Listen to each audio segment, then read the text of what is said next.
Radio Buddu, radio y'omuntu wa bulijjo, ate kulikayo mu program ya musawo kujjanjaba na kutambula mu bulamu obulungi bwe tusinga okubeera nga twetaaga. Lunaku lwa mukaaga ennaku z'omwezi ziri 17 Januari ate 2026 gwe mwaka. Sawa dakika ziri 5 ezakayita ku ssaawa 5 ez'amakya g'olunaku olwaleero.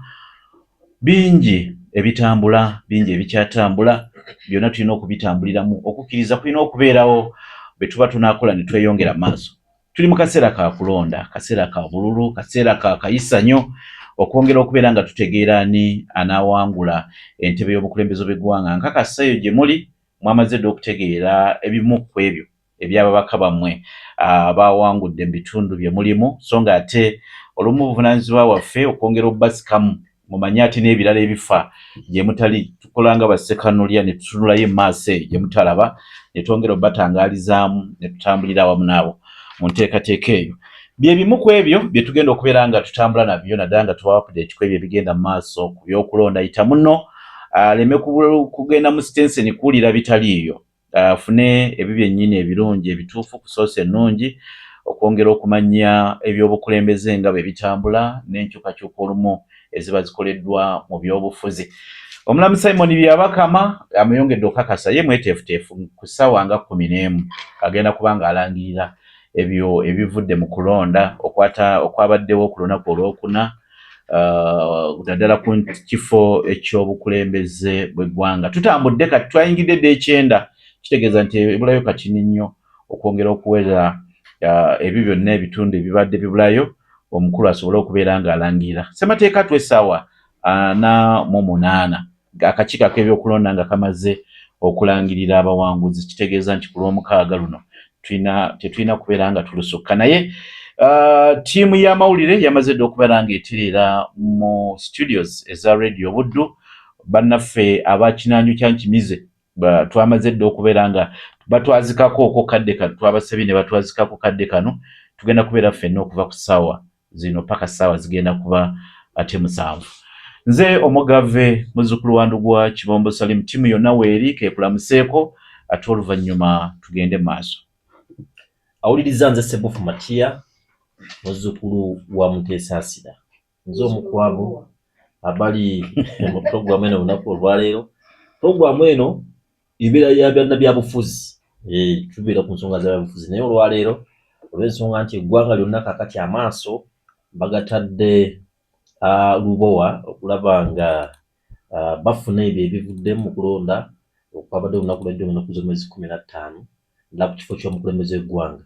Effe ababaka paalamenti byo bize birangirirwa okuva mu bitundu by'eggwanga ebyenjawulo, era biba bisigadde bitonotono okwongera okutegeera. Naye byonna tuzze naddala mu puroguramu eno kutuukira ddala wali ku ssaawa zigenda kubeera 7 tujja kuba tukutuusizzaako ebyenjawulo okuva mu bitundu by'eggwanga ebyenjawulo ebyo ebibadde mu kulonda gye tubadde. Munnaye mwe mubadde waka eyo, ffe nga tuli eno tetwebaka, tuli mu kubatuusaako ebyo ebibaddewo mu bitundu ebyenjawulo. Kakati mu puroguramu eno tugenda kukuwa buli kimu ebyo ebibaddewo n'ebikyagenda mu maaso, ate nga wetukuwa ne update eziva erubowa eri ab'akakiiko k'ebyokulonda gye basimbye amakanda naddala ku nteekateeka y'akalulu ak'omukulembeze w'eggwanga. Weewaawo, nange nze Dembe Davis, nange nyongera okubeera nga mbeebaza mwenna buli emu gy'asinzidde okuba ng'atumbudde omukutu ogwa Radio Buddu. Kyokola ky'amaanyi nnyo, ebisinga obungi babyogeddeko enteekateeka nga bw'egenda okuba ng'etambula. Baagaliza kimu kyokka kubanga ate muwuliriza ensonga zonna tusobole okuba nga ate tuzisensula.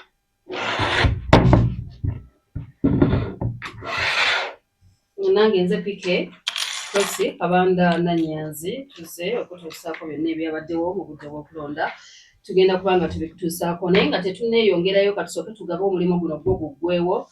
Kampani ewola ssente eya Greenview Financial Solutions and Consultant mu kibuga Masaka beetaaga omuwala oba omukyala ng'osobola okutuula ku woofiisi okwaniriza bakasitoma, osobola okukubira bakasitoma amasimu okubajjukiza okusasula, okukuuma woofiisi nga nteeketeeke bulungi, okukozesa computer ne smartphones, ate ku woofiisi kuliko ne mobile money, kitegeeza nti osobola okuba nga osobola okukola ku mobile money. olina okuba ng'osobola okwekubiriza toli wakulagira buli ssaawa.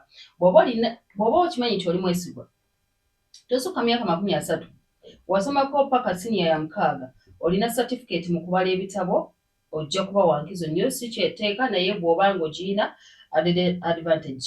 Okumanya ebisingawo osobola okuba ku nooti 78 nooti 41 94 nooti 6 oba ku nooti 7 nooti 3 nooti 6 ana 61 nooti 78 nooti 41 94 nooti 6 oba ku nooti 7 nooti 3 nooti 6 ana 61 gwe wenna omuwala oba omukyala ali eyo ng'osobola okukola mu kampuni ewola ssente eya Greenview of Financial Solutions and Consultant beera mwetegefu okutandikirawo okukola.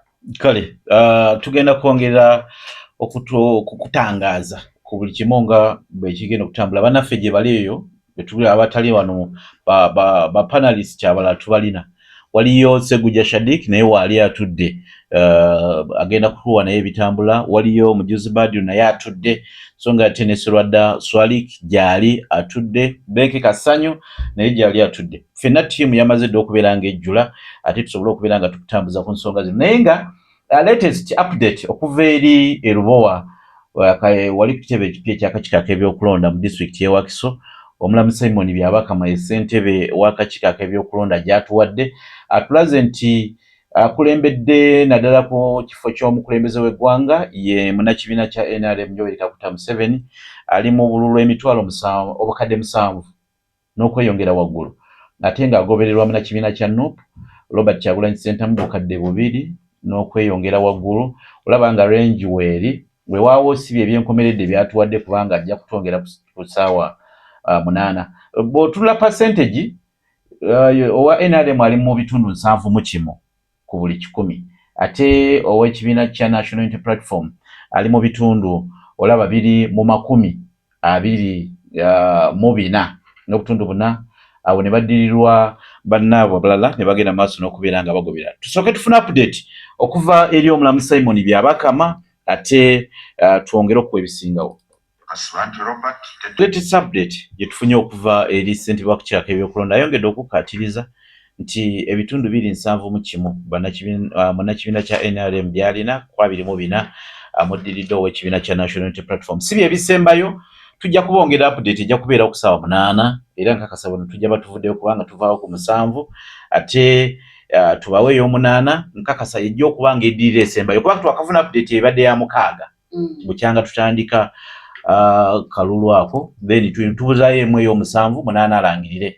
Yayongedde okukakasa nti ajja kulangira kubanga tugambye ali mu 93 kirabika nga wali we tuyingira 8 abayingidde nga 95 wali amalirize. Bingi ebikyatambula mu ggwanga ebikwatagana naddala n'ebyokwerinda nga bwe biri emirembe gibaddewo. Ebyokwerinda Matiya bitambudde bitya era biri bitya omanyi Ssekamo wa poliisi alina otubuulira embeera nga bweri. Kakati mu kiro ekizze olunaku olwaleero wabaddewo ebiyitiŋŋana ne ku ssaawa eno bikyali mu matu g'abamu nga bagamba nti Kyagulanyi baamulumbye mu maka ge nti era ne bamuwamba.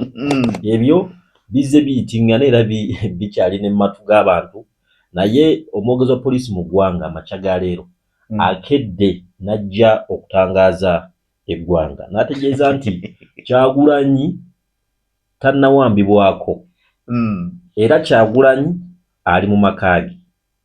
N'ategeeza nti bo nga poliisi kibakakatako naddala mu kiseera kino okuwunyiriza buli we basuubira okuba nti walinza okubaawo embeera ey'obutabangula okwongezaawo ebyokwerinda era ategeezezza nti Kyagulanyi emagere gyali bo kye baakoze kwe kwongeza security naddala mu maka ge okwongera omukuuma naddala ng'ali mu maka ge era buli muntu ayitawo yenna nti bo bavunaanyizibwa okumukebera. Candidate ate munnayuganda ate wanjawulo era atunnyonnyodde awo naga nti emagere gyali ffe twongeddeyo bwongezi bukuumi.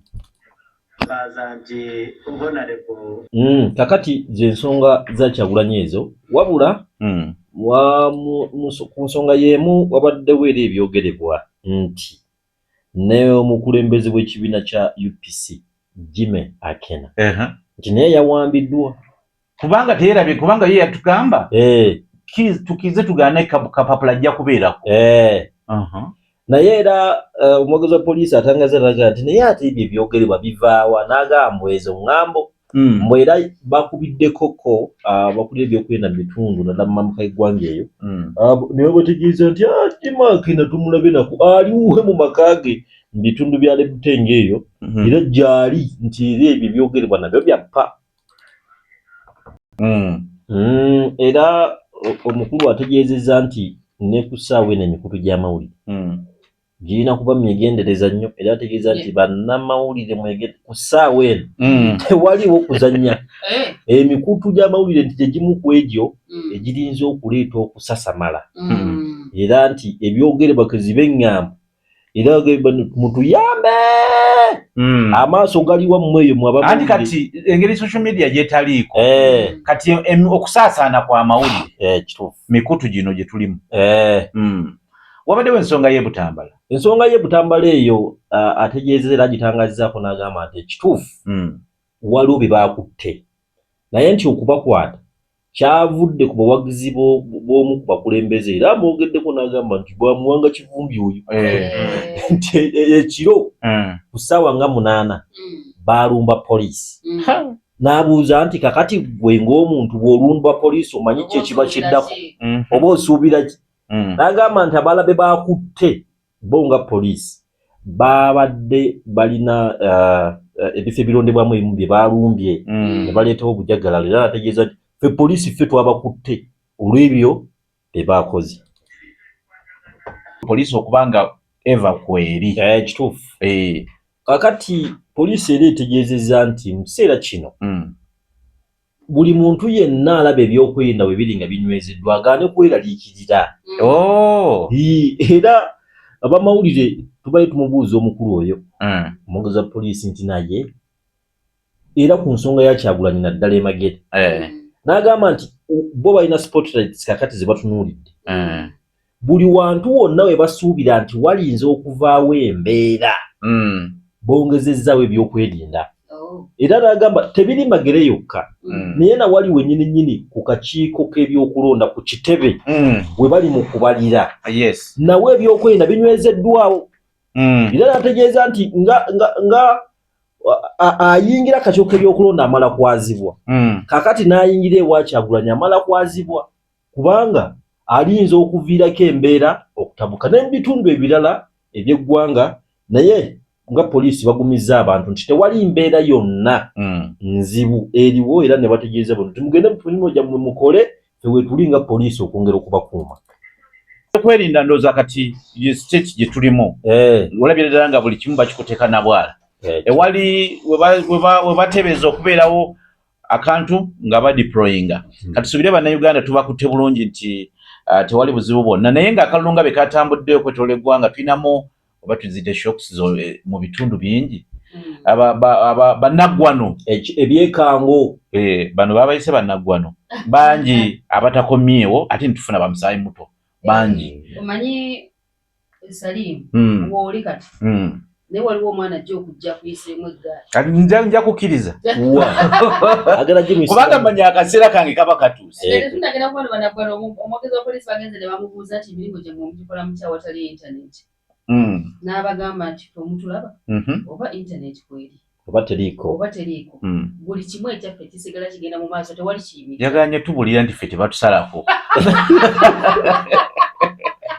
naye pulezidenti njagala otuvugeko ku bannaggwano abo tulabe bannaggwano babadde mu palamenti myaka 15 myaka 20 nompamu 15 mba nkyalajana munnange nedda ebyobufuzi oba nkiyite ki nti oyinza okugamba kangendeyo emyaka 5 siddayo naye ogenda okwekanga ng'ozzeeyo ne giwerako mugulinga muze n'ogamba lwaki nvaayo kanzireyo giwere 15 kati n'oyagala oddeyo waliwo omwana gwe bakwatanga abba ne bamubuuza naye bobba obukadde 2 ki ekikuzzaayo mumba manyi be naddayo ate nja kubba 3 wali ozannyeko zaala omuzannyi wa zaala naddala bano abakasino bw'azannya zaala n'awangula zawangudde zazzaayo manyi lwaki aba ayagala ayongereko. Ate kati bw'oleetayo experience ya Zaala awo waliwo onyongeza kubanga omusibi wa Zaala tabala ssente z'ataddeyo atunuulira ziri zagenda okuwangula era ne baba afiiriddwamu gumu agamba kale raba kateekeyo ensingako omuyindi badde musi etimu ebaddemu tunuulira kadaga okuva mu 1900 akuba omuyindi kumpi nga mu 8 omuyindi buli myaka 5 be bali mu CA abali mu CA ne kakati yazzi akubye omuyindi myaka 3 mu namipaka tulose kasoka atubuulira abakuba omuyindi kuluna abafiiriddwamu ogumu batubulire nebambi waliwo bano babadde banenemu newankwadde nti babaddeyo ekisanja kimu myaka 5 naye nga babadde bavuga Dr. Hilderman Kiyaga wali yeyajayo Amelia ojjukira nti yali yamubira n'akayimba yamawokota mawokota era in fact Amelia abadde akozesa gundi eyo oluyimba olwo ng'agamba nange nnonda Hilderman I mean nze Hilderman nonda Amelia naye nga bombi badde bali mu lwokaano olumu tukole ebintu nga tumanyi mu maaso gye tugenda bijja kutuddira yakubira omukyalo oluyimba kati yadde akozesa Dr. Hilderman Kiyaga bamwangudde abadde amazeeyo emyaka 5 lwakuba nti abaali mu nsiike y'ebyensanyusa n'okusingira ddala abayimbi baali babeesiga nga bamanyi nti bajja kubaako nekye babakolera mulala amazeeyo emyaka 5 n'avaayo Evans Kanyike Bokoto East Sarah babiri ekityo yamugyeyo munnakibiina kya NRM omukyalo ono abadde ayina ebintu bye nga yesimbawo tawangula naye Sarah babiri yaliko mu parliament yaliyo mu bavubuka yagira ku bavubuka n'avaayo naye abadde mukyala w'amaanyi mu byemizannyo naddala mu netball abadde yakulirako ekibiina eky'emipiira eky'abaana abo abakyala kati naye yavuddeyo yamazeeyo emyaka 5 Geoffrey Rutaya wali mu bitundu ebyekakuuto Kanyika abadde munnakibiina kya National Unity Platform bamugyeyo munnakibiina kya NRM kati n'omuyimbi w'eggwanga Geoffrey Rutaya Kakuuto yavuddeyo myaka 5 gyokka abadde ayagala kuddayo bambi oba oli awo awezeeyo 10 ne 15 gibadde giyinza okuwera naye tekyasobose naye yawanguddwa munnakibiina kya NRM kaka Uthumani yamuwangudde we Kakuuto anti mali nebuuza polisi ng'omusaasira amuna nti muyimbi wa ggwanga bamugyeyo ba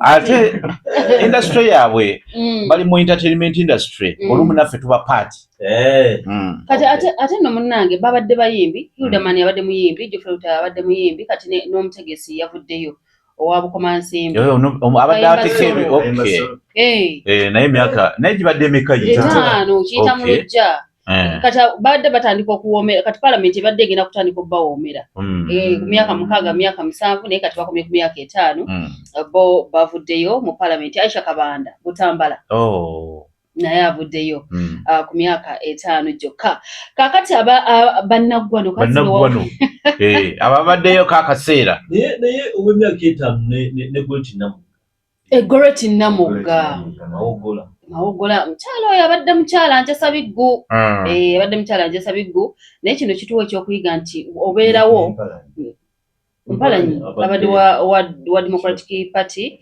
naye yavuddeyo abadde wa kisanja kimu yes abadde wa kisanja kimu naye adoza tabadde mu bannaggwano si muyimbi wa ggwanga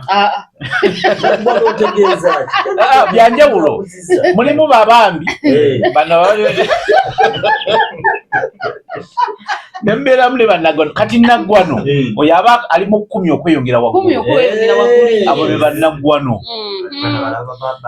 kati mube bajjeeyo Maidad Lubega Sseggona Busiro East abadde amaze mu parliament emyaka 15 yali munnakibiina kya Democratic Party n'akyuka n'agenda mu kibiina kya National Unity Platform kaakati wano mu kusunsulamu ne bamumma kkaadi ya no n'agamba nti nze nja kugenda ku bwange ng'omuntu independent abantu b'e Busiro East bakyakola ki bakyanjagala naye muganda wange emyaka 15 gy'amazeeyo gyakomye Magola owa National Unity Platform yamuwangudde. Yazza independent. Atinendu mwenye bamu wakati. Akabonero yabadde Nantebe naye ojjukira Mathias anyway teyabadde na kadi ya National Unity Platform naye Nupu yamusupportinze yabadde mabega we era ne walukaga Mathias eyali akutte kadi ya National Unity Platform oluvannyuma lw'ebintu byonna okubaawo ne bamugjayo n'agenda mu kooti naye ebiwandiiko ne bigaana n'agamba ye mpaaki kanzire mabega wa Magoola ne bakubba olukuŋŋaana gaggadde walukaga n'agamba nzize mabega waani wa Magoola gwe tuba tulonda kati munkubagize olwa mwatu bawunzise nga Medard Lubega Sseggona bamugyeyo mu Parliament ne bawunzika emyaka 15 gyonna gy'abadde mu Parliament. Omulala gwe bajjeyo abadde amazeyo emyaka 15 mirambirira Mathias Mpuuga Nsamba. Owekitiibwa. Naggwano 15 Commissioner wa Parliament ya. Naggwano. Naggwano kyotegeeza. 15 Naggwano. 15 gwe okimanyi. Nova ekisanja ekisooka, nodda ekisanja ekyokubiri, nodda ekisanja ekyokusatu, okimanyi? Mathias Mpuuga Nsamba abadde wa Democratic Front obudde buno. Mu Parliament emyaka 5 gy'amazeeyo abadde wa National Unity Platform. Ekisanja ekyasooka yali waki? Go forward. Wa Democratic Party. Ekisanja ekyasooka yagira ku Ssuubi. Kimwe Sseggona. Yagira ku kisinde kyali kya Ssuubi. Okay. Ate ekisanja ekyokubiri nagira ku Democratic Party. Ekisanja ekyokusatu. No. Ekisanja ekyokuna abadde ayagala kugira ku Democratic Front. Naye tebyasobose. Emyaka 15 mirambirira bamugjeyo Lubo wa Sebina Javira mu nakibiina kya National Unity Platform ojjajja wa Matiya.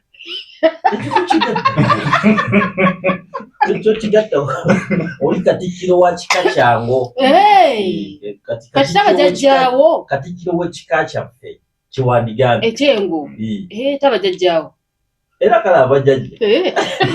Kyembadde njagala okumanya ye yajjeeyo Mathias Mpuuga Nsamba. Kale awo wennyini kwatiramu katini tukomewo. Okay. Omulungi awuliriza eddakiika ebulaya 23 ate okwera essaawa 6 ogw'emisana gw'olunaku olwaleero. Tukyali ffenna mu nteekateeka eno y'okuwa ebigenda mu maaso naddala mu by'okulonda nga bwe biri nga bitambula mu bitundu by'eggwanga eby'enjawulo. Bwe tugendeddeko ewa Kitunzi Egomba tubadde tuli kukuwa ku bannaggwano ababaludde ennyo mu Parliament abaggiddwayo ate bamusaayi muto ne bayingirayo. Buli gw'owulira nti abadde Naggwano mupya yazze.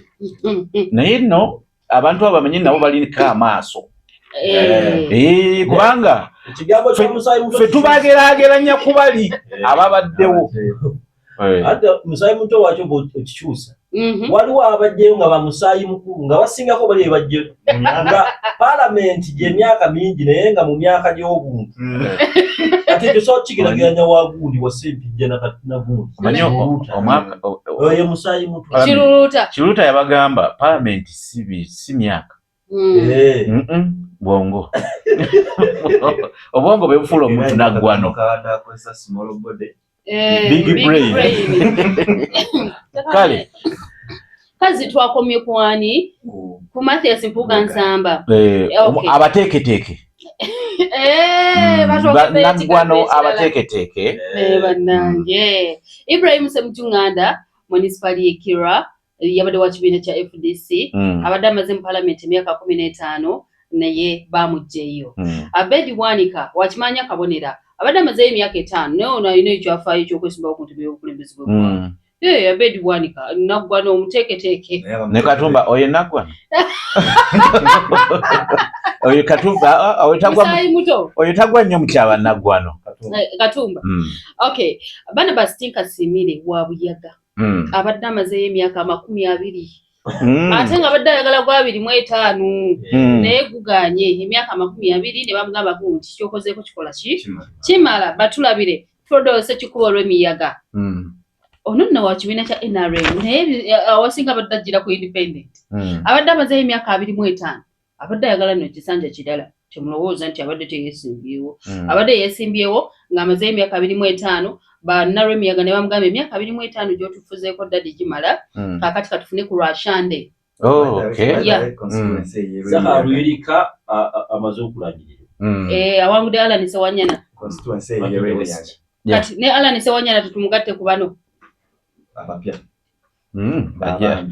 ajja genda soko tumalireyo ko okay tubadde wa Theodore Sekikubo yes Muhammad Theodore Sekikubo abadde emyaka 25 abadde anoonya katono nnyo kimanyi ku constituency ye constituency gyemanyi nti bw'obadde oyogera lw'emiyaga era naffe ati bye byatubuzabuza wano jjo nga tugamba MP w'emiyaga lwashande nga lwabanga alimbye abantu myaka 25 yo gibadde mingi kakati Muwanga Kivumbi Butambala ono nno yamyuka president wa NUP mu Buganda Muhammad Muwanga Kivumbi owe Butambala bamugyeyo abadde amazeeyo emyaka 15 ebisanja bisatu birambirira waliwo Lewis Rubongo yakatumwogereko nti ye wa national unity platform Saabawandiisi kale mwogereko olwekyo abadde tanayingira system abadde mupya mu kwesimbawo be hands down Kampala Central Hajjat Misa Kabanda yamulabula Muhammad Sereko nti ki tujja kumukkiriza ni Hajjat Misa Kabanda ayingiddewo yagenda yali mu Kampala Central omulala gwe bajjemu Veronica Nannyondo beeyi abirimi wabuli bukoma nsimbi omukyalo ono yajjira ku sympathy vote ya muganda we Mukama Katonda gwe yali ajje mu bulamu bw'ensi eno abaddeyo mu parliament emyaka 10 abadde ayagala kumalayo emyaka 15 naye ne kigaana ab'ebukoma nsimbi ne bagamba katukomyewo katushebe Ruth kubanga yaliyo kati ali mu kuddayo bwisi omulala Lutamaguzi Ssemakula mwami Sereko yamuwangudde Owekkobe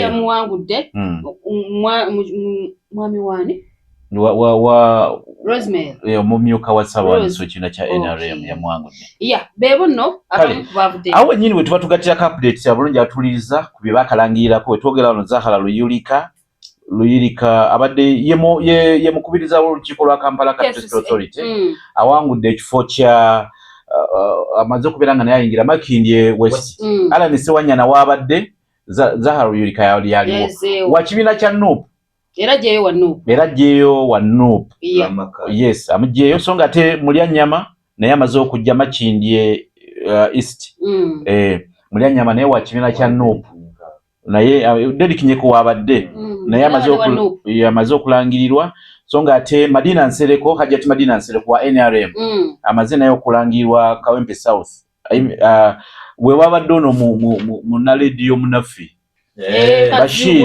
Kazibe Bashir abadde wa NUP NRM efunye ekifo ekyokusatu kati balina ekyo kya Hajjat Madina balina Hajjat Madina Nsereko balina ekifo kya Fred Ruhindi Wanakawa East balina n'ekya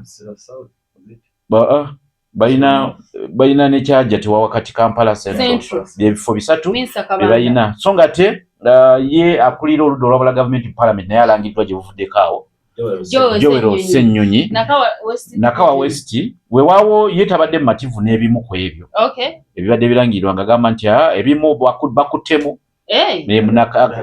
atunudde nnyo mu Nakawa East mbu gy'atabadde kubanga yagambye nti baluddewo omulangirira kituufu naye mu Nakawa East bakuttekuttemu ne batalina kulonda balonzi naye update endala ze tusobola okubawa Kayunga nayo balangiridde munakibiina kya NRM atutte Ntenjeru North Amos Lugolobye Minisita omubeezi ow'ebyensimbi n'okuteekerateekera eggwanga then Baseke Fred atutte Nsanja bamugyeyo Nsanja Patrick bamugyeyo Baseke Fred yamugyeyo Nsanja abadde wa NUP Baseke Fred wa NRM Ntenjeru South agitutte omubaka omukyala wa Kayunga District Nakwede Harriet Nakwede awangudde banno mubadde Jacqueline kubaddeko Bushinje Jacqueline ne kubeerako ne Nantaba Erioda bamugyeyo mumujjukira yaliko minisita Nagakaawo abadde nnyo mu kalulu akusika omuguwa Nantaba kati naye avuddeyo then Tebandeke Charles awangudde Bale constituency mu nakibiina kya National Unity Platform Kayunga bagabanye ebifo 4 NRM etutteko 2 National Unity Platform nayo etutteko ebifo 2 waliwo Lubaga byonna ebadde inako bisatu kubanga ye Lugolo byabaddeyo nga Nuupu inako ebifo bibadde Nuupu ebadde inako bibiri kubanga Honorable Nantaba abadde wa independent. Lubaga oyogedde ku Lubaga otumulira Lubaga South wabadde Mukasa Aloysius. Naye munakibiina kya Nuupu naye bataamuwa kaadi ne bagiwa omukyala Eugenia Nassolo. Era yasobodde okuba nga awangula. Mumbejja Eugenia Nassolo wa Nuupu naye. Kalulu akawedde yali ku kaadi ya DP. Ndoza mu kalulu kano baalabanga ebisaanyizo abirina ne bamuwa NUP. Era naye n'awangula. Then Lubaga North Bubeka Kawalya ntegeddeko naye yawangula. Naye wa Nuupu. Kale so bwe ebiri ebikyatambula eyo. Bwe tujja wano mu kibuga Masaka, ekibuga Masaka byebimu ku district byebimu ku bitundu abantu basinga obungi batadde amaaso. Yo abadde wano yenga Uganda eri wano yonna. Buli simu envuga balina kubuuza kiki ekiri e Masaka. Atookusinga tubadde n'abannaggwano. So era nga wentegeeza nti ekibuga Masaka kibadde kitunuuliddwa nnyo. Naye nga ogenda okunoonyereza ennyo bibadde bifo nga bibiri. Ekisooka ye division ya Kimanya Kabonera wali Dr. Bedi Bwanika ne banne. Then ne wano mu City wano mu Nyendo Mukungwe ewabadde president w'ekibiina ekya Democratic Front. Oweekitiibwa Mathias Mpuuga Nsamba. Okutwaliza awamu bwe tugezaagezaako kuyita yonna gye byatandikira byatambula si bubi. Kubanga abasinga obungi baalonda yadde mu bitundu ebimu okulonda kwatandikamu late. Mba nzijukidde waliwo polling station eri awo Kayirikiti awo nga ku mbuga ya West balina ngeri bakiyitamu awo tebyatambula bulungi baaliwawo nnyo. Bw'ojja waliwo polling station endala gye nagezaako okugoberera eri side zaawo Kasana nawo tebyatambula bulungi baatandika late naye ate polling station ezimu yaddewo byatambula zaagenda okuwera ssaawa 2 nga batandise wano ku Liberation Square. Bw'ogenda eri ku Sports Club nayo byatambula si bibi paka gye bwalungererekawo ng'essaawa 10 we bagambira enteekateeka ng'eziba nti bwe ziwera ssaawa 10 abali mu layini be tusemba nabo. Kati zawera ssaawa 11 okubala obululu ne kutandika. Ssaawa 11 bwe bamala okubala babutwala ku Tale Center. Tale Center yali ku ssaza. Wano ofiisi z'akakiiko k'ebyokulonda weeziri bagenda okulaba nga wafunda nga wayinza obutasobozesa abantu kubeera nga bonna babeerawo. Ne batutwala ku ssaza ku mbuga ya Pokino era enteekateeka zonna we zaabadde. Era zaagenda okuwera ssaawa emu ng'abantu batandise okweyiwa ku Tale Center ogenda mu maaso okubawo ng'abajulizi nga balangirira abantu baabwe bwe baali balonze. Okulangirira kwawedde kutya? Okulangirira bwe tujja kulangirira division ya Nyendo Mukungwe bawangudde bokka. Division ya Nyendo Mukungwe yabaleka abantu babadde basatu. Egi byagenze okuggwera wabaddewo nnyo amaaso nga buli omu atunuulidde bawe wabadde president w'ekibiina ekya Democratic Front Oweekitiibwa Mathias Mpuuga Nsamba then ne Lubowa Ssebina gy'aviira munnakibiina ekya NUP. Bw'otunuuliranga we bizze bibeerawo entalo za NUP nga tuze tuzigoberera wakati wa Oweekitiibwa Mathias Mpuuga Nsamba kivola nti abantu baatunuuliddewo nnyo. Egi byagenze okuggwera nga Lubowa Ssebina owa NUP awangudde ng'awangudde n'obululu 2,147. Imagine yabadde etya wakati awo. Then bw'oba otunuulidde Oweekitiibwa Mathias Mpuuga Nsamba yabadde n'obululu 1,548. Sinene nnyo naye era weeri. Sinene okusinziira ku byabadde byogerwa mu Laale ebiki. At least imagine yabaddewo ate yero kyonna kitende muna NRM yadde n'obululu 4. Kale tutwale Kimanya Kabonera. Kale Kimanya Kabonera wano wabaddewo nnyo okusika omuguwa kuba bw'oba otunuulidde bulijjo ground kyeyogera n'ebyavuddeyo. Embiranye Patrick Kuteesa ono yadde wa NUP yavuddewo kati akyali ne kati akyali gye byaggweredde ng'abamezze ng'afunye obululu 8,103. Then ate munnakibiina ekya NRM abasinga obungi ate gwali tebasuubira mu kalulu kano yakutte kyakubiri n'obululu 6,498. Omugalatiya yabadde n'obululu 6,775 yamalidde mu kyakusatu. Kaakati okusingira ddala yadde bino byonna byabadde bwe bityo naye ate ku Tale Center Embiranye yasinze kubeera ku kifo ky'omubaka omukyala wa Masaka City awo wabadde embiranye era n'okulwawo okulangirira kigambibwa nti kino ekifo kyekyasinze okusiba buli kimu kuba twatuusa akaseera nga bino ebifo byonna abantu bategedde dda ani muwanguzi Masaka City newabeerawo Kalumanywera naye nga nawo ng'akalulu katambulira wakati w'abantu babiri muna NRM Justin Nammere yali omuwabuzi wa president then ne Nalubowa Rose muna NUP naye gye byaggweredde kuba twatuuse n'akaseera ne batugamba zaweze essaawa 9 zadde 8 nga kitundu ne batugamba tubasaba mutwongereyo essaawa emu tulangirire ku ssaawa 10 abantu ne beebuuza bwebanga buli kimu kyawedde lwaki ate tebalangirira bagenza okulangirira Nalubowa Rose muna NUP nga wangudde n'obulwa emitwalo 2,154 mwana mu 3 ate nga ye Nammere alina obulwa emitwalo 2,324 rungi ng'ate yabaddewo ate nga okugamba okuvuganya kwande kw'amaanyi okusinziira ku byabaddewo wano mu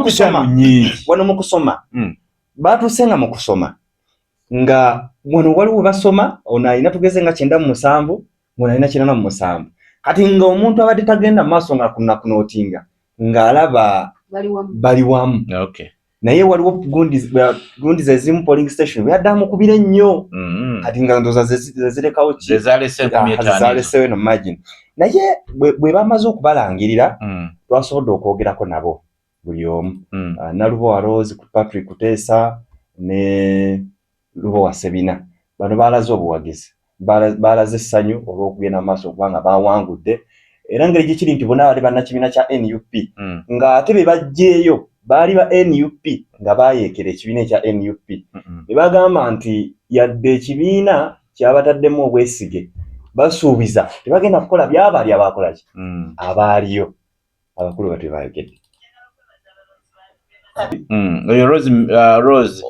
Rose Nalubowa kati Honorable Rose Nalubowa ekirala ono ye Lubowa oli ye Lubowa ono ye Nalubowa ono Nalubowa yawangudde kyabakyala Lubowa n'awangule Matiya Mutwagazaali engoye ekuttemu kati kakati nga bwe nkutegezaako nti wabaddewo okusuka omuguwa wakati wa Kalulu ka Nammere ne Rosemary Nalubowa era kirowoozebwa nti ebimu ku byasinze n'okubisaawo akalulu kano kubanga kalangirwa kuba bakalangiridde essaawa 10 ate nga twasuzeewo ng'okubala kugenda mu maaso Nammere bwe twalifunye omukisa okwogerako naye ezimu ku nsonga zaawa agamba nti polling stations 314 ezirina okuba nga zirangirirwa nti balangiriddeko zimu ezimu ne batazirangirira nti olumu akakiiko ak'ebyokulonda bikeekengera kalina obuyinza okusazaamu oba okulaba nga ebiri ebisigaddeyo tebisobola kukyusa figa eriwo so kati agamba nti ng'asinziira ku ebyo kwagenda okusinziira okugenda mu kkooti afuna obwenkanya so ensonga bwe zito ezabadde ono mu Masaka City naye nalabyeku ku ssanyu ly'abantu ndowooza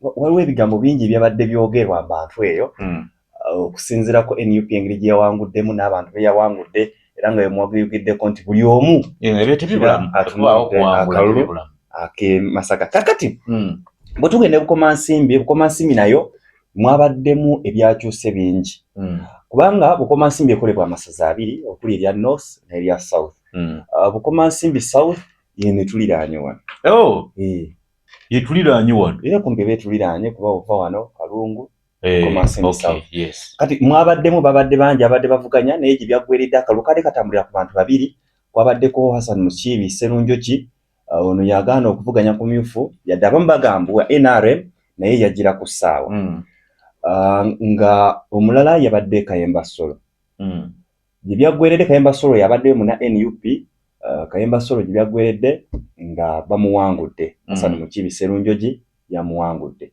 kakati ate eri mu North era ne wabaddeyo embiranye y'amaanyi wabaddeyo omukulu Salim Kisekka nga waliyo ye wa NRM nga waliyo muna NUP ndi Walana Christine nga waliyo ne muna Jema Mohamed Kateregga n'abalala naye embiranye yabaddeko abasatu Ibagwedde nga muna NRM abawangudde Salim Kisekka n'alangirwa ng'omuwanguzi owa Bukomansimbi North era najjayo Dr. Ndiwana Christine muna NUP. Kakati ku kyabakyala nabo babaddeyo bangi naye gye byaggweredde nga muna NUP Veronica Nanyondo nga bamuwangudde nga amuwangudde ye Ruth Katushabe ono yasooka kuvuganyako ku constituency ya North ndowooza yagenda okulaba nga tebiyinza obutatambula bulungi akanzije ku kyabakyala wano n'ageesa emikisa gye era gye byaggweredde nga naye awangudde. Kale omulungi awuliriza oli ku Radio Wood Radio omuntu wa bulijjo tuli mu kuwa update ku ebyo bigenda maaso mu ggwanga naddala mu kalulu ke tulimu. Tutunulidde nnyo akalulu kati k'ababaka ba Parliament kubanga ebifa ku National Talent Center omulamu Simon Byabakama yabituwa ene waffe byavuddeyo. Tutunulidde nnyo biri ebi national kiriza ate tukuweeko ku balala abazze bawangula. Omanyi ono ayogedde ku Muhammad Katerega wa Jema n'enzukira nti ne president wa Jema bamubyakalo Asumani bazaalirwa yes ate naye abadde mu bano abadde aluddeyo wa Jema yabadde president w'ekibiina ekya Jema ate nga era abadde mubaka Bugiri municipality kati banafunayo na mubaka n'omu bamubyakalo abajema tebana bafunayo ate ye abadde president nga mubaka yekali mpale kati abadde asimbyewo Katerega Muhammad naye bampuye Katerega Muhammad oyo yali ssentebe wa Bukomanzi yaliko ssentebe wa district myaka 10. Waliwo Nyeko Johnson owalamu balimanyi Jim Muhwezi mwanakibiina kya NRM Rujumbura Jim Muhwezi yali minister yes naye yawangudde akalulu. So nga tebe tweyongerayo Kibedi Nsegumire bamulangiridde Tiana North bamaze okubeera nga bamulangirira so nga ate nembalala abasobodde okulangirira Minister Kasaija twabagambye shwi naye yayiseewo yalangiddwa tugenda kuba ne ku bifo ebirala okuva bitundu ebirala Swengere bamulangidde Hussein Muyonjo abasinga obungi bamanyi nga Swengere awangudde Jinja North yabadde ku Kadia Nup then Wanzala Chirya naye bamaze omulangirira wa Butembe naye ku Kadia Nup nakyo kiri mu Jinja so nga ate Mweru ajjeyo Igeme Nathan Nabeta naye wa Nup Mweru awangudde bamaze n'omulangirira Odwoli naye bamaze okufuna Peter naye bamaze omulangirira Odwoli John wa Kagoma North oyajjeyo naye wa Nup oyo no Jinja yenna bamumyusizza oyo ajjeyo omwogezi wa kabondo kaba NRM Brandon Kintu Brandon Musayi muto bamujjeyo kiriza omulungi awuliriza tusooke tujjewo katini nnyo ate tukomewo tukuwa ebisinga tulina bingi bye tukyagenda maaso n'okukubanga tukuwa. Kale Radio Buddu radio omuntu wa bulijjo omulungi awuliriza akatwenga k'eddakiika 2 zokka ezakayita ku ssaawa ate 6 ogw'emisana gw'olunaku olwaleero newsroom yonna weeri tusaako bigenda maaso mu ggwanga mu kulonda tubongera update naye nga teweerabira nti tugenda kuwa Owerwengo Ssegujja Shediika akalulu k'Erwenga bakalangiridde ssaawa 4 bannange kifo kya South Bukoto South ye wali Hakim Saula yakijje amanyiyo Semyanja babali kwagamba Ssegujja agenda tubula Ssegujja soko wa update ezo tugende wa Ssegujja naye atuwa ebiriyo ebusujju David Luchamuzi Kalwanga wa National Unity Platform eyawangudde ate wali emityana mu mityana erimu ebifo 4 kati Nabakoba Judith yawangudde wa kibiina kya NRM yakomyewo Woman MP wabadde Joyce Baagala Ntwatwa yes yabadde wa National Unity Platform naye kati tebagimuwa yajjayo Nabakoba amugjeeyo wabaddewo abakyala wabaddewo Joyce Baagala ne Nabosa wa Nup naye Nabakoba n'abawangula Makumbi Henry wa NRM yawangudde Mityana South Makumbi yakomyewo yaliyo yes yaliyoko yakomyewo Kibedi Muhammad omaze omwogerako Nsegumire NRM North ate Zake Francis Butebye wa National Unity Platform in fact Shamim Malende bamulangiridde Kampala district Shamim Malende naye amaze okubeera nga alangirirwa kwabo abamaze okubeera nga bawangula ekifo wa National Unity Platform bannange ekirwengo funa omusajja ono ate atubuulire ebikwatagana ne Lwengo Ssegujja hello kwoli sebo okumpuliriza n'omuwuliriza kwa Bittu Buddu nkulamusizaako nnyo era abiri mu abatuuse mu buwanguzi ffenna mbayozayoza amannya gange nze Ssejjukya Shaddick ndi musasi w'amawulire wano mu disitulikiti ey'e ne disitulikiti ey'Yantonde okutwaliza omukwano gwange Mwani Salim okugeza nti okugeza ddala ku lunaku olwokuna wabaddewo obunkenke ey'e kubanga ebikozesebwa oba obululu bwonna obwali mu byalo eby'enjawulo okwetoola constituency zonna esatu oba amasaza asatu agakola disitulikiti y'e ebikozesebwa bino byasa okutuuka ku ssaawa 4 n'eddakiika 51 wabula netwasooka nekyankalanamu era waliwo akaseera akakazigizigi wakati w'abamu beesimbyewo n'avunanyizibwa ku byokulonda mu disitulikiti eno ey'e Lwengo okutwala peace Mugabe Kyogabirwe wabula netwaka oluvannyuma yaddamu netereera era ku makya muluka yawangudde obwemubbi namwagadde nnyo bannange ekintu kikwekiririza obuvumu obwo bw'okozesa ng'obadde wa muluka nogaa nedda sigenda genda ku district sigenda genda ku Gombolola ngenda mu parliament ate n'otuukayo ate n'owangula kiba kitegeeza NRM erina ebifo 3 mu Lwengo ekifo kimu ekya Hakimu luli bibadde bitya era bwe bibadde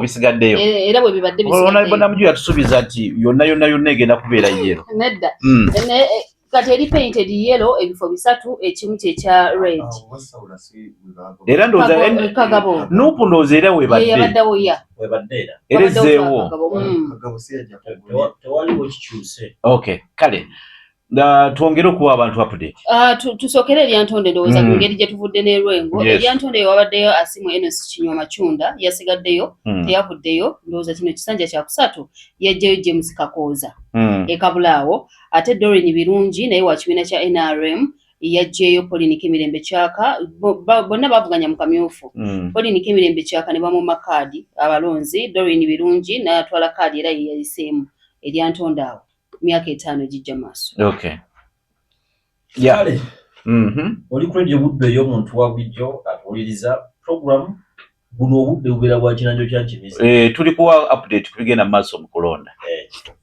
kakati tugende wa tutwale Masaka tugendeko Masaka tugendeko e Masaka eyo yatulabika kubewo ngenda kusula eno nasuzeeyo ekyo kyanyamba nnyo okuba n'abamaka gange baawulira nti mulimo empeta ekyali nywevu kuba nakyogera nakumpewo akalu nafuddeyo okulaba nga tekatabangula maka gange waliwo gye twakubye amasimu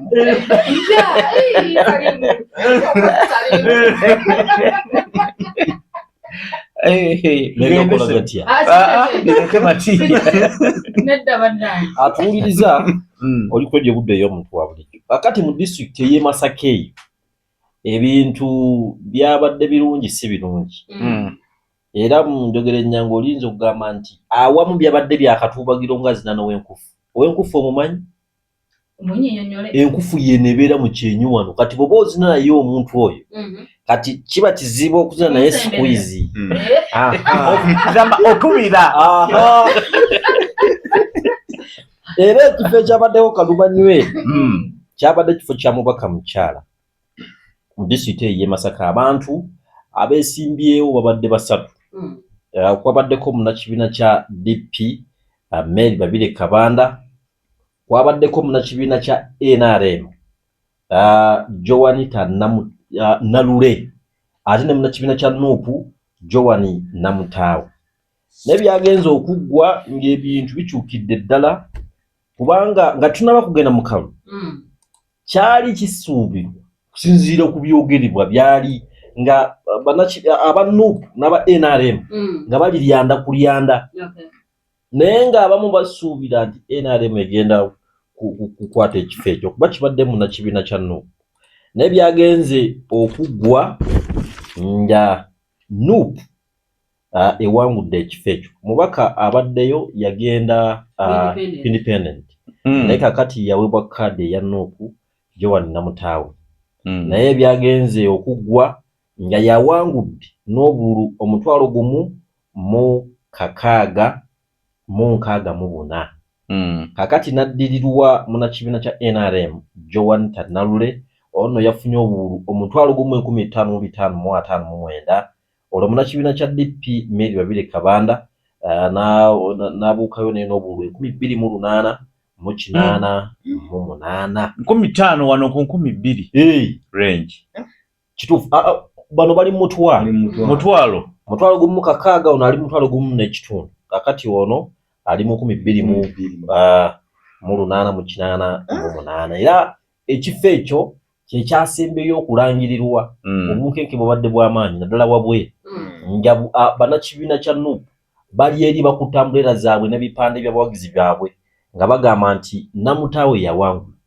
Naye nga waliwo n'abantu enkumi n'enkumi z'abantu ab'NRM nga bakutte ebipande bya Joan Tannalule wabweru nga bagamba nti nabo omuntu waabwe yawangula. Bavuganyiza abantu abo kubanga olaba n'obululu bwe yamusirisizza sigwa buli mu bululu 400. Era mu kiro kyonna kwegamba amaloboozi agaasulawo okuleekanira waggulu okusagambiza n'eŋŋoma zaasulawo nga buli omu amanyi nti owaabwe yakola ki? Yawangula. Naye ng'abakulembeze nga bo bali munda buli omu agamba nti nze empangula. Naye oluvannyuma n'ebirangiriro bwe biti wabula waliwo okwemulugunya okuva naddala omubaka Mary Babire Kabanda. Jjukira yaliko omubaka wa disitulikiti y'e Masaka omukyala mu kisanja kiri ekitali kino. Kino ekyaggwa yawangula no mu kibuga Masaka. Yali ajjidde ku tiketi ya DP owa NUP n'awangula. N'agamba nti mu butuufu bannamasaka tebantegedde, kaŋŋende eri mu bantu bange ab'ekyalo sanga be banantegeera.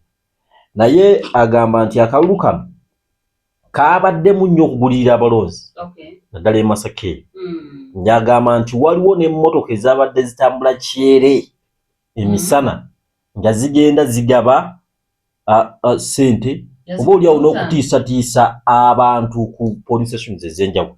Yagamba nti akalulu kalondeddwa naye waabaddewo obutalekera bantu ddembe lyabwe lya kusalawo omuntu gwe baagala nga tebaguliriddwa. Era agamba newakubadde byawedde n'ebyo yabirabye tasobola kubisirikira. Ekifo kya mubaka mukyala Masaka disitulikiti eyo wabaddeyo ekifo kya Bukoto Central, ekifo ky'amaanyi nnyo mu ggwanga. Buli omu akitegeera vice president we yali okumala emyaka n'ebisiibo. Eyali vice president yali awo okumala emyaka n'ebisiibo. Naye ekifo ekyo Engineer Richard Ssebamala yajjayo vice president mu kisanja kino kye tumalako yeyamugjayo. Era n'omulundi guno yazzeemu n'awangula ekifo ekyo. Kisanja kyakubiri kino. Kisanja kyakubiri. Luli yagendera ku kaadi ya DP na kakati gye yawanguliddeko. Ono nno yawangudde bwe yabadde naye ku mbiranye ey'amaanyi ye Kalinzi Ntamu. Oyo bwe babbako kaadi ya NUP. Era ekintu ekyo kyamulumye nnyo kubanga eyamubbako kaadi naye yafunye ng'aba NUP bwe baagamba bw'okwata obubonero bwa Jamiru Kivumbi yafunye obubonero 630. 630. Bw'obukwata n'obugatta ku bwa Ntamu yafunye 4,735. Bw'obukwata n'obugattako aba ayisa Ssebamala. Aba muyisiza ddala. Babugabanye. Kaakati Jamiru Kivumbi kaadi yagifuna abanupu ne bagamba nti yagibba, kati Kyagulanyi bwe yagende Masaka eyo n'alangira Ntamu.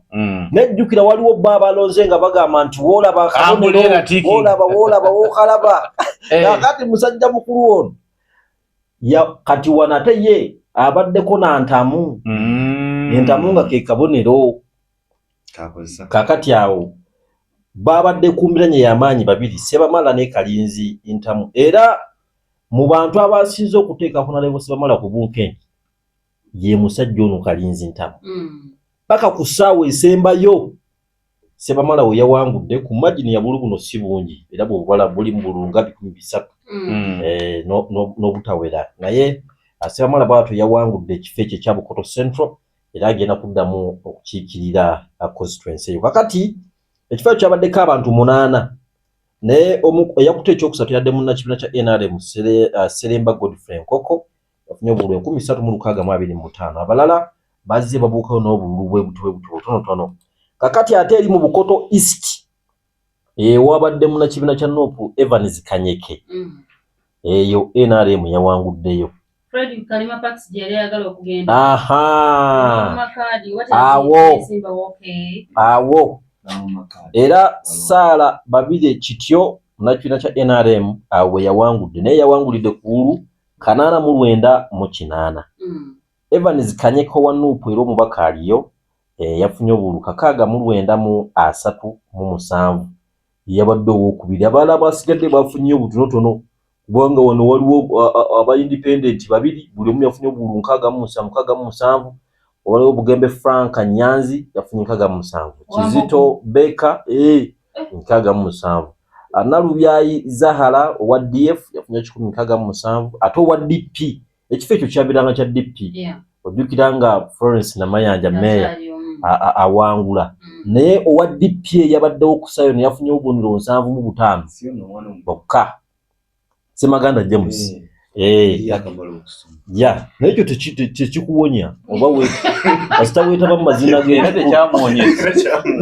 leka kati Masaka district bwetyo Kale bwe yatambula tugenda kufuna mujuzi Badru n'agenda kutubuulira ebifa ekyoteranga bwe yatambudde ne Rakai naye wabaddeyo mbiranye y'amaanyi nnyo naye twabasuubiza nti tugenda batwasuuliramu abantu abazze bawangula effe ebyenjawulo. Michael Mawanda yakomyewo Igala East. Michael Mawanda yowa PLU ali awo mu bifo ebikulembera PLU. Michael Mawanda yawangudde so nga ate Joseph Mugenyi yawangudde ekya Bulaya County. Bw'ogendako Bukomasimbi twamubawadde ne twabawadde banange Betty Achani Awolo yakomyewo yakomyewo Betty Achani Awolo Waggulu City Woman MP mujjukira kikwatamuko ekintu ekyo naye yayogera yabeeranga mu parliament nga yabakulira naye nga ye ebyabikwata mpolampola. Salo Namulondo Woman MP Buyende naye yamaze ddawa okubeera nga alangirirwa so nga ate Patrick Ochan Park Municipality naye yamaze okulangirirwa. Agnes Shiwumu wa Budiope naye yamaze okulangirirwa. Ruth Katusha because oyo w'Ebukomansimbi Pansis Namuganza bamulangiridde Bukono bamukuba mu kadi NRM mujjukira mu kamyufu n'agamba nze kati nyina kuba ne maama Kadaga era bakugamba nti Kadaga yabadde mpaji nnene mu Kaluluke wadde nga bali wanjawulo ono ali Namutumba ate oli ali Namukuba Bukono kiri Namutumba ate oli ali Kamuli yes naye bamulangiridde yawangudde yakubye gwe wadde nnyo okumbiranyi wa NRM bakyo n'agenda maaso n'okubeera nga ayitawo ne Majegere Sembabule Nabanja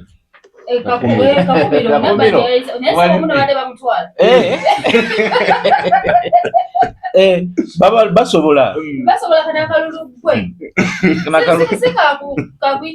si yagamba mu kamyufu nti yine ku bintu byenkoledde president nange ne banesima ku kamyufu.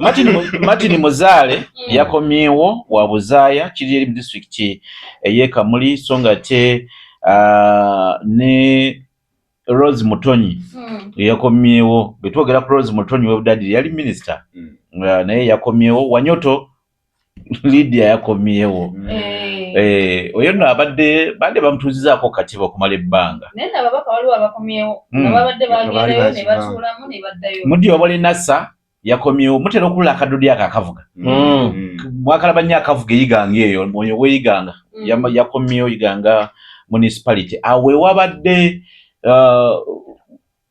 gundi Nassa weyaziwe wabadde embiranye so ne mu campaign Robert Kyagulanyi yagendayo waliwo omuntu kubakwa essasi n'afa enkuba bwe yabakuba ennyo yoyo naye bamulonze. Minister Henry Musasizi naye yazibanda East yamaze dde okubeera nga alangirirwa y'omu ku be tugenda okubeera nga tulabako ate mu parliament y'omulundi guno. Kakati Shamim Marenda ze alangiriddwa ng'omba ku mukyalo wa Kampala mpozi ekirala mwami Kayinga Muddu Isto ategeezezza nti ali Kiwangala atumbudde ataddeko programu eno era abeebazizza nnyo agambye nti ye yabaddewo okulaba ng'eddembe ly'abantu lituukirizibwa ery'okulonda n'abo ababadde balondebwa basobole okuba n'obwenkanya. Ssebo webale nnyo, webale ddala. Awo wennyini we tugenda ogendako ekitunze Gomba Katini betukomawo tubawaate update endala. Ate eyakatweyo nga kutumanya ebyo ebigenda maaso mu ggwanga betutuusaako kubanga ffe tuba tubirina mwe babazalako internet. Bannagwano bagisigaliza. Kale tugendagendako ewa Mujuzi Badru nga tubuulira ate ekyotera balangiridde bani Rakai kyabadde kitya asobole okuba nga nate atubuulira ebigenda maaso. Mujuzi omuwuliza wali tubutuuleke eyo omutuwa bulijjo nkulamusizaako ekiseera kino nga ngenda kuwa ebiziba minuti ebiri nga ngenda kusooka kutuuseko Rakai wano. Rakai tulina police station 371 era nga kulya mwezi okulonda mu disitulikiti eno ye Deborah Asimwe.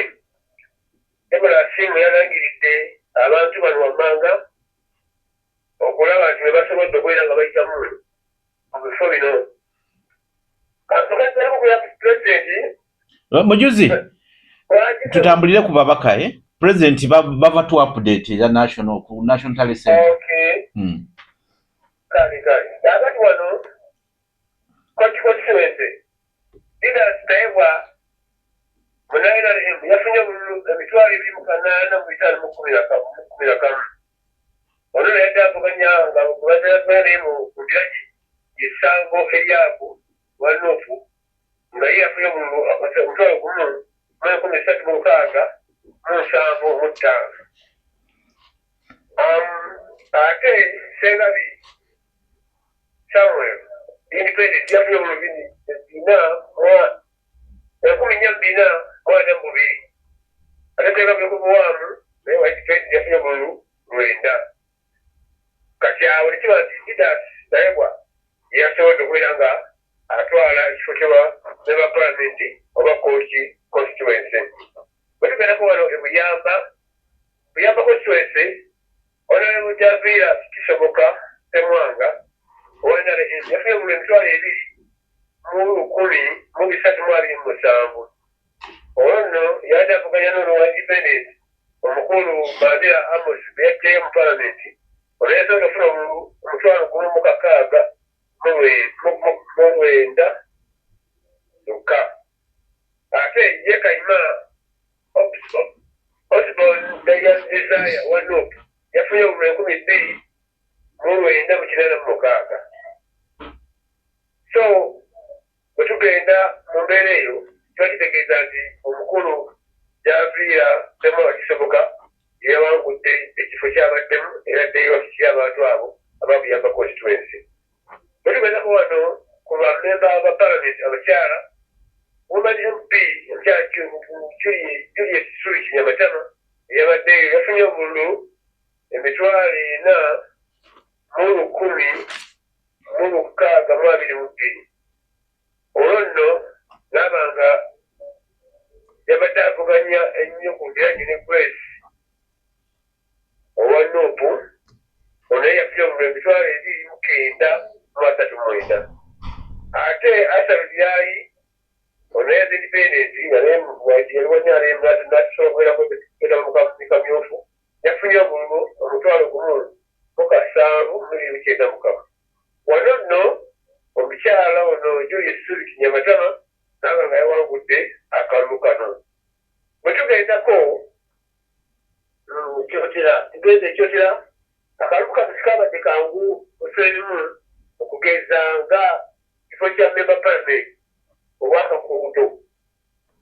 Akalulu kano kabadde ebigambo byanjawuloko okutabula ebisuubirwa era kiyambaakumu abaseera oluvannyuma lw'okubeera nga abantu Jofrey okubaako byekwasa byabadde ebikakisa mu kalulu kano ekitambadde kituufu oluvannyuma era byabadde mu kifo kye n'agobwawo nafa bamuwuliza bakomye oluvannyuma okufuna mu kubeera ku kyali sente eno. Wano nno akulembeza okulonda mu disitulikiti ekyotera y'omukyala Asimwe Esther era nga tulina police station eziwerera ddala 354. Bwe tusooka kifo kya omubaka omukyala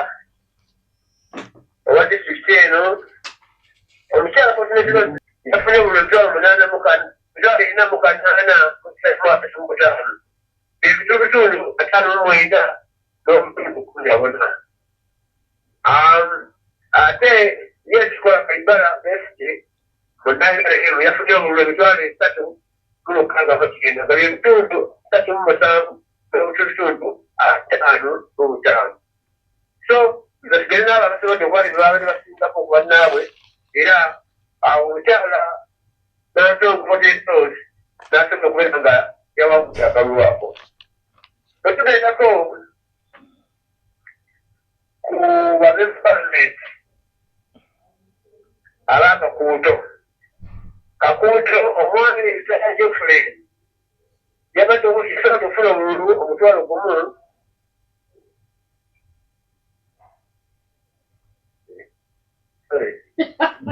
yafunye obululu omutwalo gumu mu 2029 nga byebitundu 5 n'obutundu 7 abalala tebalesoba ensonga nti namba yaabwe yabadde eri wansi nnyo kati nokwaba babiri Kaka Lega Osman n'abeera nga yawangudde okusobola lwa palamenti owa Kakuuto wonna nno wabaddewo katenga mu mbeera eno oluvannyuma lw'okweranga bawagizi ba Usman Kaka babadde bajaganya musinga ba Jeffrey nga bajaganya wabadde bafulumya amawulire bagamba Usman bamulangi nabalala bagamba kusaba bamukolangi bonna bakateka kuyita ebikulu kyaddiridde okuteerera tebisenga okubeera ebyenkizo ebyavudde mu Kaka Lega Ismail ekyenjawulo ekyolo ekyaddewo aba Jeffrey okukyamuka okubeera nga bafise train station esiweza ddala 2 ng'abalonzi abalonze babadde basinga obululu basinga abalonzi era ezo police station bbiri nezisazibwamu ekyaddiridde bagenda ate okugatta ebyawamu era ekyekigaga Kaka Lega Usman akyali ebyamunne mu mbeera eyo ndowooza okusalira wamu ebyo ebyatambula nakaffe akeeno mu bitundu ebikyotera awamu n'eragaayi kale tugenze wano mukyotera honorable minister Kyene Haruna Kasolo yafunye obululu emitwalo 3,344 nga wano yafunye ebitundu 56 n'obutundu 4 ekikolanya mpaka aliyo palamenti mu kiseera kino n'afuna obululu emitwalo 2,147,226 ebitundu 42 n'obutundu 55 oluvannyuma lwa byonna abawagizi batandise okuyisa ebifugu mu nguudo ez'enjawulo era nga honorable minisita nga amaze okuwangula yakubye olukuŋŋaana olw'amaanyi gaggadde olwabadde mu kisaawe kya Kasambya playground mu kibuga eky'Ekyotera gye baalidde n'okunywa ate n'okuzina kugalira enjoli ebisobola okubatuusaako naye kusalyamu ebintu byatambudde bubi era basobola okumaliriza naye nga kuluna mulundi guno embala eno yatukosezza nnyo oluvannyuma okubeera nga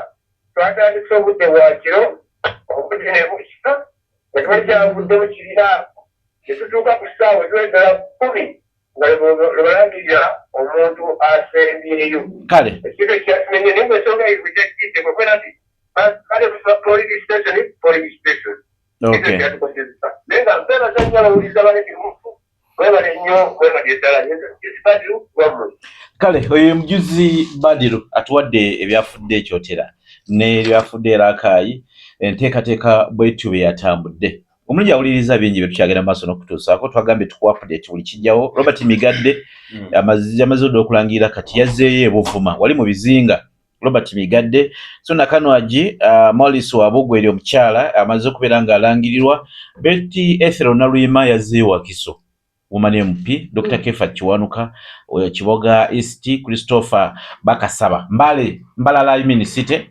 yazze Emmanuel Magola yajeewo mu kubandagwano wa Busiro East songa ate Mbalala betwina mwine mpaka naye bamulangiridde Wambalala yali yagiramu kati ate n'akomawo mumanyi munnabyamizannyo nabadde yakwatira nnyo ttiimu y'Embalala mu kaseera ako Dickson okay Dickson Kateshumbwa bamaze okumulangira wa Shema Municipality Lilian Abba Minister naye yayiseemu yonono ttiimu Nyamutola we babera ba minister Nerian Abba bamuwa kubanga Abba ya myuka yatwala ebigwate biraze ukitugo mwe yakidde.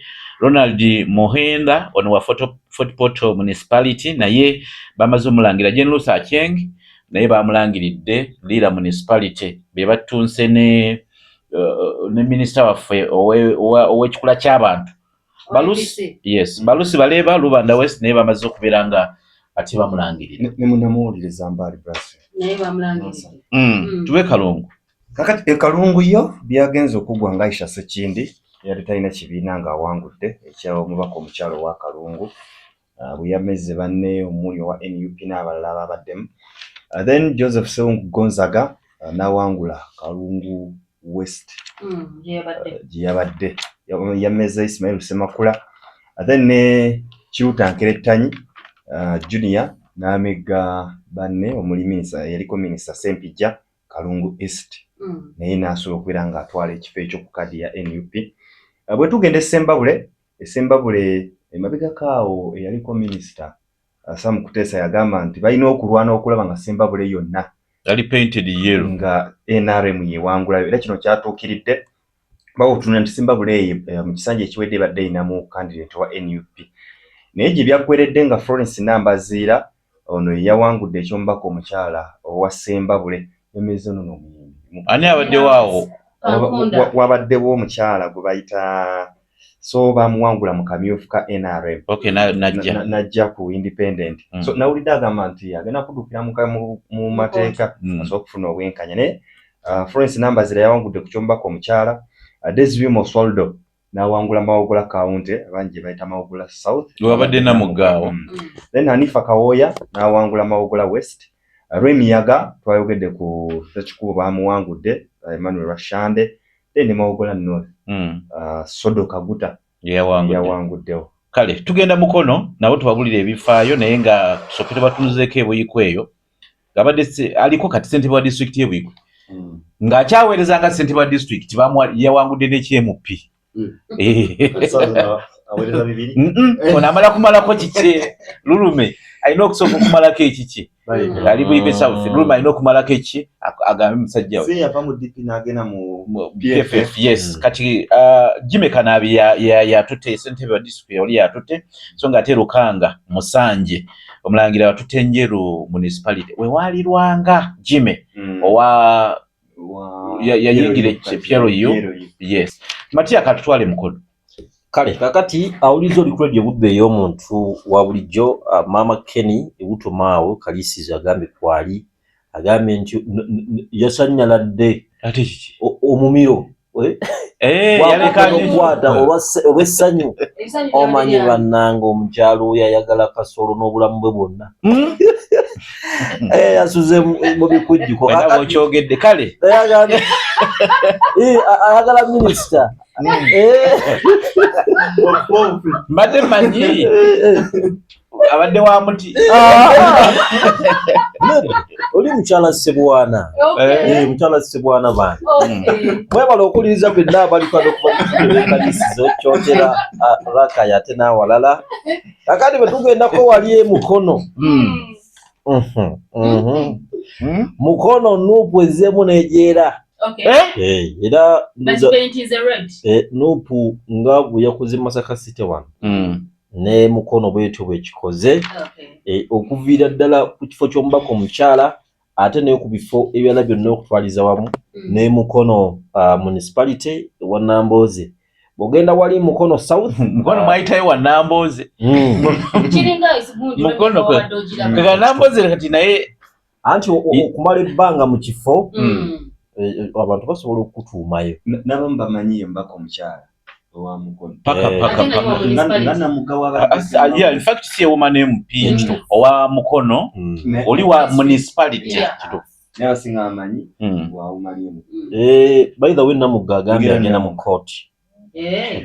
court kakati Mukono South Robert Maseruka yalangiriddwa mu kifo ekyo Nakifuma Sulaiman Kiwanuka ate Mukono North Abdullah Kiwanuka Mulima Mayuni yakubye Kibuule Kibuule yako minisita w'abavubuka Ronald Kibuule era akalwa kabaddeko embiranye y'amaanyi nnyo ekituufu in fact Abdallah Kiwanuka yakubye musajja waffe yajja bamujima kaadi abantu ne bamugamba tukwegayiridde kebakugyeko kaadi eyo tojja kubanga ne woonojja tetugenda kuwa kalusimbwa bamita John Simbwa n'awalaze empaka n'agenda mu muti gye bamuwangulidde Kiwanuka oyo munnabyamizannyo nnyo era yayitidde mu bavubuka ab'ebyemizannyo mukono ne bamusiiga red kakati wetugendako wali ekalangala mu ekalangala eri mu Gweta Masaka yes ekalangala eri mu disitulikiti ezikola Gweta Masaka kakati woman empya omubaka omukyala Helen Nakimuli yazzeemu n'alangirirwa Wanup azzeemu n'alangirirwa era yabaddeyo yawangudde ate Bujumba constituency eyo Lugoloobi Wire ow'NRM agiwangudde era yalangiriddwa kakati ate ekyamuswa Kalo Birungi munnakibiina kya NRM yawangudde yakubye waliwo abaddewo wa PFF abo Moses Kabu abadde wa FDC PFF kati yayingira PFF yabadde yayingira PFF kakati awo oyo Kalo Birungi awangudde n'obululu 1559 mu bulusi bungi abalunzi awo bw'otunula batwala kuwangula kakati kitegeeza nti Kalangala NRM egitutteko ettundutundu erisinga obunene eri Buvuma kati eno Kalangala kyamuswa NRM egitutte Bujumba County NRM egitutte mpozi ekifo ky'omubaka omukyala Helen Nakimuli kyatuttaawo yawangudde mu bitundu ebyo era okusinziira ku gavaayo luli Kyagulanyi yasinga yakola bulungi nnyo naye omulundi guno President okusinziira ku birangiriddwa President Museveni awanguddeyo Kalangala n'obululu 983 ate Kyagulanyi afunye obululu 978 okusinziira ku birangiriddwa eyo. Kale betweyongerayo Nakasongola omukyala Victoria Zawedde yawangudde ekya Woman MP so nga ate Kyeyune Ivan n'awangula essaza lye Nakasongola County yagiwangudde Gerald Karuhanga Ntungamo oyo no bakafunayo bannaffe aba anti yes yaliyo ku parliament ne bamuwumuzaamu kaawo naye kati yakomyewo era bamaze dde okubeera nga bamulangira JB oba John Bosco Nambeshe yazzeeyo Wamanjia munakibiina kya National Unity Platform y'omu ne ku bakulembeze baabwe yazzeeyo wetwogerera wano kati atwala Fungalu Hassan naye yakomyewo bongi omusajja oyo yabaddeko alina ebintu bingi ebimutambulirako yazzeeyo ekyo nakikwata Rebecca yitwala Kadaga NRM yagizizza mu Kamuli yagizizaayo kituufu basooka ne bamunyizaamu awo n'asirikamu naye be badda gy'ali n'asooka n'ayogera naye ku linnya Kyagulanyi ne bagaayo nno naye bamuzza ate ne Kyagulanyi bweyagalaga nti mugambe omukyala Rebecca alitwala Kadaga tumwagala nnyo naye ndowooza ku this time bajjamu ekitiibwa kuba yonna ya yero kati wetwogerera wano constituency zonna yamaze okubeera nga bazizzaayo era gundi lwabadde ssaabawandiisi w'ekibiina kya Common Man's Party gyabadde era Lale ya Munyagwe yasemberayo ddala yava ku by'okuba Lale nadda ku social media naye yasituka ku lunaku olusembayo n'agenda e Kamuli municipality okunoonyeza Birigwa Akalulu Moses bamuyita Birigwa Moses omunoonyeza akalulu era nga y'omu ku babadde basuubira naye bamukubye naye nga bagamba Kadaga yabadde bw'amaanyi essuubi lino lyasudde bangi okusuubira si kibi naye bangi abadde basuubira nti basobola okuwangula ng'obudde buno simanyi ne gye bali Nsamba Patrick yawangudde Kasanda North Nsamba ali kuki ku National Unity Platform Elisa Serunjoji naye yawangudde Mukiibi yawangudde mu oyo wa independent yasinga musajja waffe owa Bugiri municipality Asuman basaalirwa bamukubye. Pulezidenti w'ekibiina kya Jema yawanguddwa era mu kiseera kino Jema tennaba kufunayo yadde omubaka n'omu. Abapulezidenti basatu be bakakuba akalulu ab'ebibiina. Owa DF, Democratic Front, Jema Ne Lukyamuzi yabaddemu. Sipi Lukyamuzi yabaddemu. Lukyamuzi bamukubye. Kati Florence Asimu alangiriddwa ye mukyala kika wa district ye Masindi so nga ate Kigulu South ye Andrew Kiza Kaluya yawangudde. Ojala Mani Mapinduzi yakomyewo. Laibi yali ku independent. Gundi ewedde naye n'agamba wa NRM nasala n'abawangula.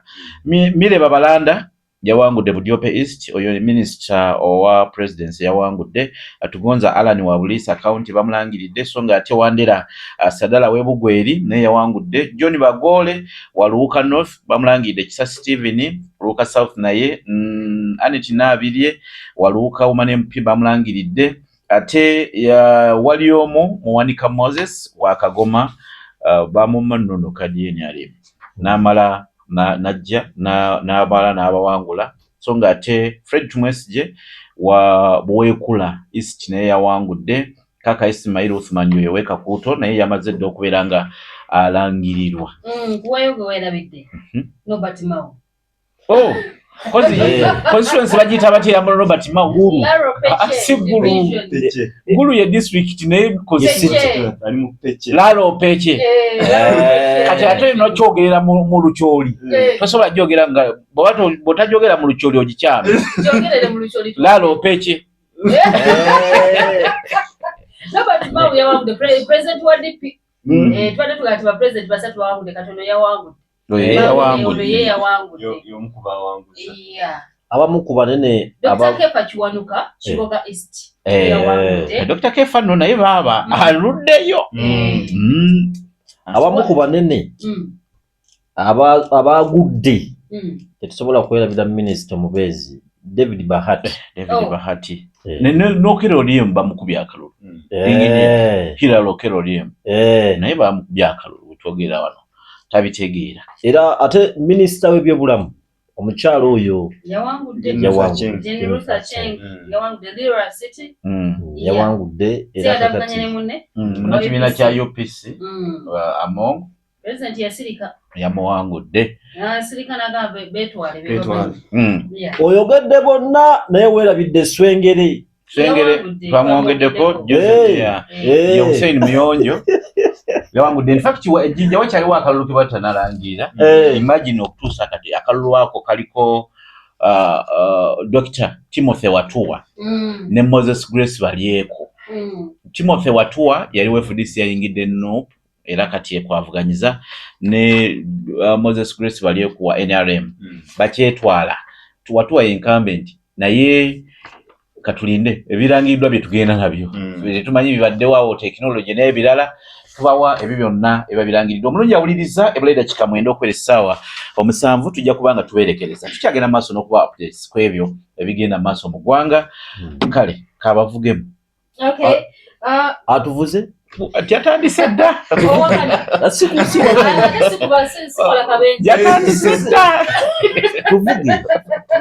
ate sigwe mukazi wekka wano ndi mukazi mu bakazi ate tewajjaganyiza naye wamma gwe omukyala ali eyo omukyala munnanga ali eyo nga toyina mulimu naye nga weetaaga okukola ku ssente yino kampani enoonya omukyala oba omuwala yenna asobola okukola mu kampani ewola ssente eya Green View Financial Solutions and Consultant mu kibuga Masaka.